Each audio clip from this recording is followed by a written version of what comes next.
These are the top 5 infections we're seeing in the pediatric emergency department this week. Number 5 is RSV. We've seen a pretty significant drop in the RSV numbers over the last couple of weeks, but we are still seeing some. It causes fever, cough, runny nose, difficulty breathing, and you can have some vomiting and diarrhea.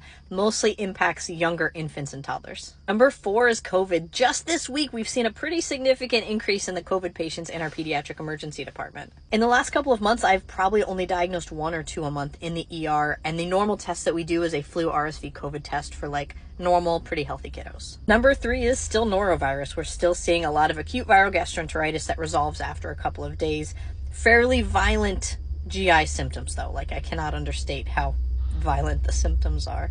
Number 2 is parainfluenza virus. This is a virus that often causes croup, especially in younger kids, where they go to bed fine, they wake up in the middle of the night with difficulty breathing, gasping, barky cough, and something called stridor, which is like when they try to breathe in. It can be really scary, but by the time you get to the ER, most kids are feeling much better. You can also try steamy showers or taking them outside, but if they're struggling to breathe, we should probably see them. And still the number 1 champ this week is influenza A. People are miserable. The flu is miserable. You feel like you're going to die, and it can be clinically very severe as well. With the flu, you can have fever, cough, runny nose, backache, headache, body ache, sore throat, vomiting, diarrhea, just be absolutely miserable. And it generally lasts about 7, sometimes up to 10 days. 2 viruses have earned honorable mentions. They are old coronavirus, like not COVID, but a coronavirus, and human metapneumovirus. We've started to see this on the respiratory pathogen panel.